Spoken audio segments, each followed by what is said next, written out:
रहता है। पूरे नाथ संप्रदाय के 12 पंथ के हमारे सभी साधु संत इस मेले पर पहुंचते हैं। हमारे तपस्वी साधु संत भी इस मेले में पहुंचते हैं।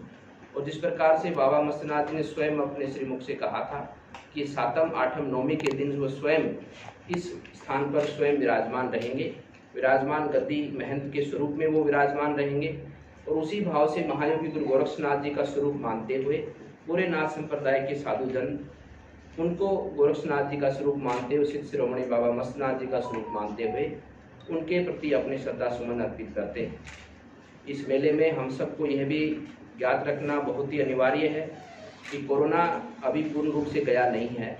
वैक्सीन हमारी आ चुकी है, लेकिन उसके बाद भी हमें उसकी पूरी गाइडलाइंस का पालन करना है। हमें सुरक्षा की दृष्टि से, हमारे स्वास्थ्य की सुरक्षा की दृष्टि से अपने आप को भी बचाना है और दूसरों को भी बचाने के लिए कार्य करना है। इसमें हम सबकी बहुत बड़ी भूमिका है, आप सबकी भी बहुत बड़ी भूमिका है। हम सबको हमारी भारत सरकार की स्वास्थ्य मंत्रालय की गाइडलाइन के अनुसार इस मेले का आयोजन करना होगा, क्योंकि जैसा कि आप सब देख रहे हैं, कुंभ का भी आयोजन हो रहा है, अनेकों कार्यक्रमों का आयोजन हो रहा है, ताकि हमारी जिंदगी और हमारी परंपराएं पटरी पर लौटे और हमारी अर्थव्यवस्था का चक्र उसी गति से चलायमान हो जिस गति से कोरोना से पूर्व में था और उससे बेहतर स्थिति में हो। इसी भाव से हम सब लोगों को इस मेले का भी आयोजन करना है, ताकि मेले से जुड़े हुए सभी हमारे दुकानदार भाई बंधुगण सभी लोग जुड़ते हैं और सभी को आर्थिक रूप से फायदा भी होता है, सभी को सामाजिक रूप से भी फायदा होता है और सभी को आस्था के रूप से भी फायदा होता है। उसी भाव से इन मेलों का आयोजन हमारे पूर्व से ही हमारे ऋषि मुनियों ने, हमारे गुरुजनों ने, विद्वानों ने इन मेलों का आयोजन किया है, जहाँ पर एक स्थान पर आकर सभी जाति धर्म के लोग एक स्थान पर आकर एक ही भाव से एक उत्सव का आयोजन करते हैं और एक नई ऊर्जा का संचार ऐसे स्थान से होता है। एक सकारात्मक ऊर्जा का संचार ऐसे स्थान से होता है जिसकी सकारात्मकता पूरे भारत में ही नहीं पूरी दुनिया तक पहुंचे।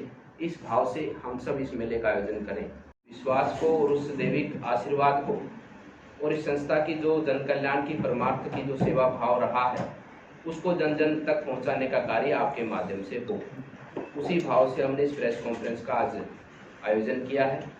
आप सब भली भांति जानते हैं कि लगातार सैकड़ों वर्षों से बाबा मत्स्यनाथ जी की स्मृति में मेला लगने वाला, जो कि फागुन शुक्ल की 7वीं, 8वीं, 9वीं को आयोजित होता है, जिसकी तारीख इस बार 21, 22, 23 मार्च को है। और ये मेला पिछली बार कोरोना महामारी से आने से पूर्व, उस समय दस्तक तो कोरोना ने दे दी थी, लेकिन देश में लॉकडाउन उस समय लागू नहीं हुआ था, उससे पूर्व ये मेला आयोजन हुआ था। और जैसे ही मेला समाप्त हुआ था तो 21 तारीख से लॉकडाउन हमारे देश में लागू हो गया था।